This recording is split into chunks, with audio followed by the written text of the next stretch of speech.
Now, this just in, police officers in Lancaster, Pennsylvania, were asking people to be on the lookout for a man who robbed a store. And I think we do have his description. Can we take that? Let's take his description. Bonsoir. Comment Paul Biya a fait pour sortir le Cameroun des 11 accords coloniaux? Ce sera l'objectif de cette vidéo. Mais avant d'aller au fond, les Camerounais ne se rendent pas toujours compte de ce que leur pays a traversé, ni du long chemin parcouru vers la véritable indépendance. Après justement les indépendances africaines des années 60, la France avait signé avec plusieurs États du continent une série d'accords dits de coopération censés aider à la transition. Mais ces textes, au nombre de 11 au total, avaient surtout pour but de prolonger une certaine influence sur les jeunes nations. Ils touchaient à tout, de la monnaie aux ressources humaines, ressources naturelles en passant par la langue, la défense, la culture et bien sûr l'économie.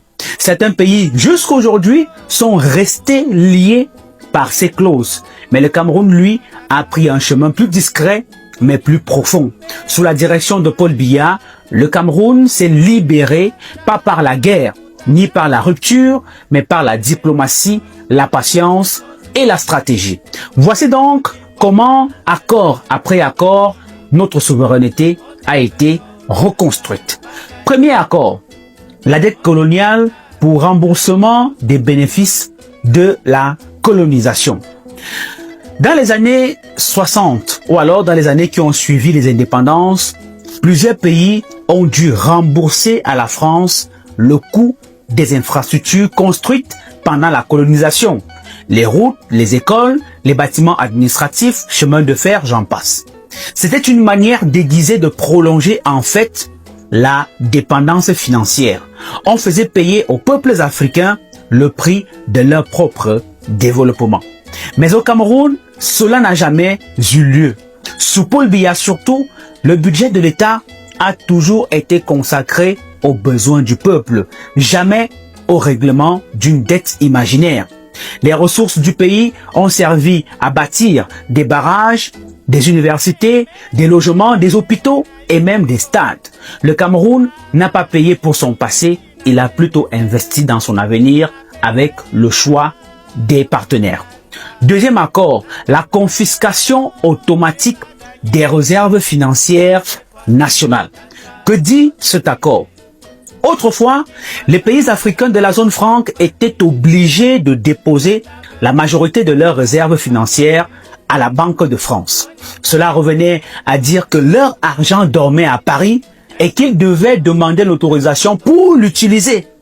En clair, ils étaient indépendants sur le papier, mais pas dans les finances. Sous Paul Biya, les choses ont changé. Le Cameroun a soutenu le renforcement de la BEAC, dont le siège se trouve à Yaoundé, cette institution qui est désormais dirigée par des Africains, et les décisions monétaires sont prises dans la région. Parallèlement, le pays a ouvert ses partenariats économiques avec la Chine, le Maroc, le Canada, la Turquie, les États-Unis, les pays du Golfe et même ses voisins africains. Aujourd'hui, le Cameroun contrôle son propre argent et choisit librement ses partenaires financiers. Troisième accord, le droit de premier refus sur toute ressource brute ou naturelle découverte dans le pays. Dans le cadre colonial, toute ressource découverte en Afrique devait d'abord être proposée à la France. La France avait l'exclusivité. Elle décidait donc si elle voulait l'exploiter ou non. Ce système assurait une sorte d'accès prioritaire à ces entreprises, notamment dans le pétrole, le gaz, les mines et même les BTP. Sous Paul Biya, cette dépendance a pris fin.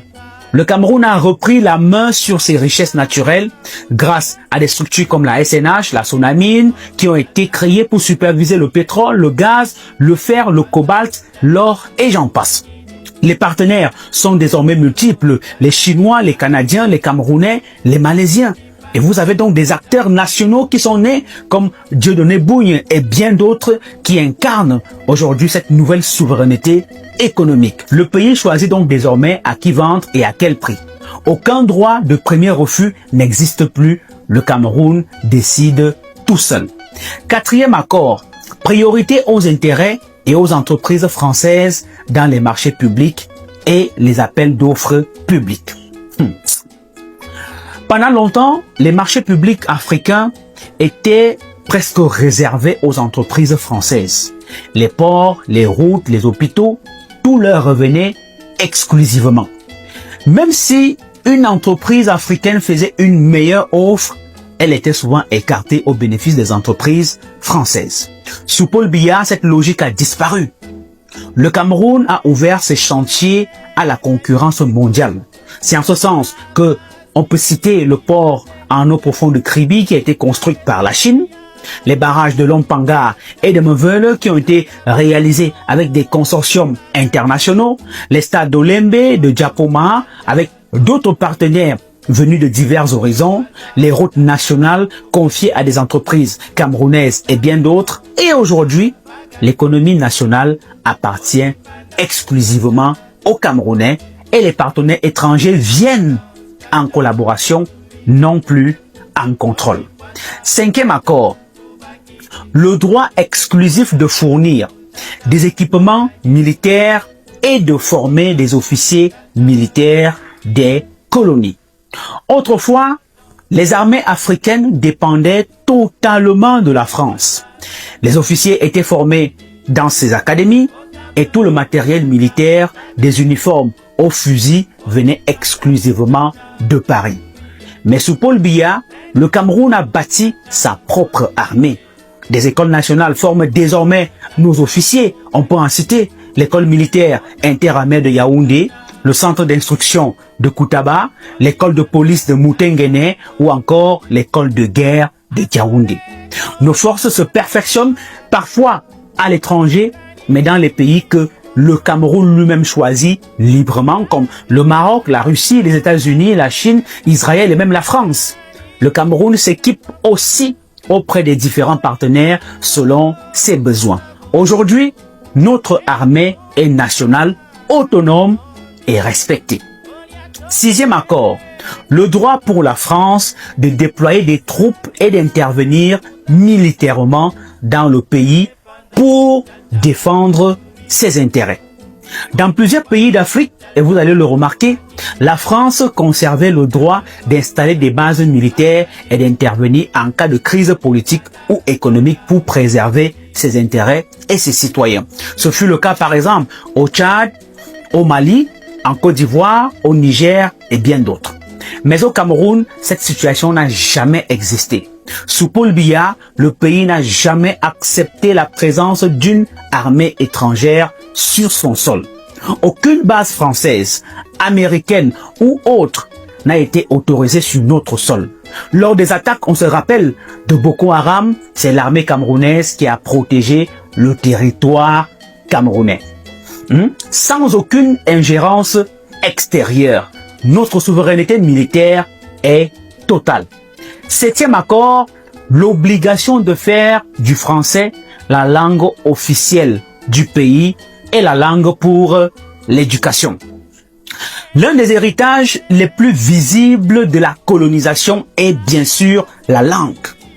Après l'indépendance, la plupart des anciennes colonies françaises ont conservé le français comme unique langue officielle et d'enseignement. C'est un moyen, et tout le monde le sait, d'entretenir une continuité culturelle avec l'ancienne métropole. Le Cameroun, sous Paul Biya, a choisi une autre voie.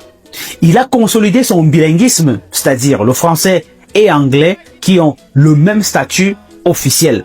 Et ce choix traduit la double histoire du pays et de son ouverture internationale. De plus, les langues nationales sont de plus en plus valorisées dans les médias, dans les écoles et même dans les communications publiques.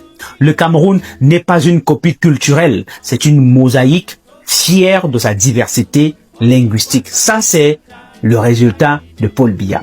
Huitième accord, l'obligation d'utiliser le franc CFA, le franc des colonies françaises d'Afrique.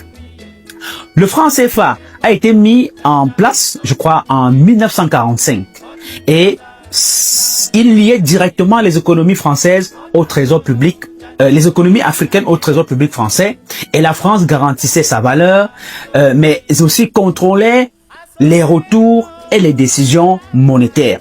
Sous Paul Biya, ce système a évolué en profondeur. Le Cameroun, au sein de la CEMAC, participe désormais aux décisions monétaires par le biais de la BEAC, dirigée par des Africains. La France n'a plus le droit de veto. Par ailleurs, le Cameroun soutient la création d'une monnaie régionale propre à l'Afrique centrale, étape importante vers une indépendance monétaire complète. La stabilité reste donc assurée, mais la liberté, elle, est progressive. 9e accord, l'obligation d'envoyer en France un bilan annuel et un rapport d'état des réserves. Qu'est-ce que cela veut dire? Dans le cadre colonial, les pays africains devaient chaque année envoyer à la France un rapport complet sur leurs finances, leurs réserves et même leur budget. C'était une façon de continuer à rendre des comptes à l'ancienne puissance coloniale. Sous Paul Biya, cette pratique a complètement disparu. Les rapports économiques du Cameroun sont désormais produits ici à Yaoundé sous la supervision des institutions bancaires comme la BEAC et la COBAC et même du ministère des Finances. Les décisions financières se prennent ici au Cameroun et notre pays rend des comptes à lui-même, pas à l'étranger. 10e accord, renoncer à toute alliance militaire avec d'autres pays sauf autorisation de la France. Autrefois, les anciennes colonies ne pouvaient signer d'accords militaires avec d'autres États sans l'autorisation préalable et expresse de la France. Cela bloquait toute ouverture vers d'autres partenaires stratégiques. Mais sous Paul Biya, le Cameroun a tourné cette page. Aujourd'hui, le pays collabore librement avec la Russie s'il veut, avec la Chine, avec les États-Unis, avec le Maroc, avec Israël et plusieurs autres nations du monde et surtout africaines. Ces alliances sont décidées à Yaoundé selon les besoins de notre pays. La défense du Cameroun est planifiée ici sous notre autorité souveraine et surtout sous l'autorité du chef suprême des armées qui est le chef de l'État. 11e et dernier accord, l'obligation de s'allier avec la France en cas de guerre ou de crise mondiale. Pendant la colonisation, les soldats africains étaient systématiquement envoyés se battre pour la France dans des guerres qui n'étaient pas les leurs. Les tirailleurs d'Afrique de l'Ouest et d'Afrique équatoriale en sont le symbole. Mais aujourd'hui, cette époque est révolue. Sous Paul Biya, le Cameroun est libre de toute alliance automatique. Nos soldats se battent uniquement sous le drapeau national, le vert ou jaune. Ils participent à des missions de paix en Afrique ou sous un mandat des Nations Unies selon la volonté de nos dirigeants. Le Cameroun décide seul de son engagement militaire. En conclusion donc, Paul Biya n'a pas crié sa rupture, non, il a construite. Sans heurts, sans guerre, il a sorti le Cameroun de presque tous les accords coloniaux. Là où d'autres pays ont rompu dans la douleur, lui, il a libéré le Cameroun dans la sagesse. Aujourd'hui, notre pays est souverain dans ses finances, ses ressources naturelles, sa défense, sa diplomatie et sa culture. Cette indépendance n'a pas été proclamée dans la rue. Elle s'est bâtie dans les actes. C'est une indépendance tranquille, mais réelle. Et c'est cette indépendance qui fait du Cameroun un pays debout, maître de son destin, fier de son identité et surtout respecté à travers le monde.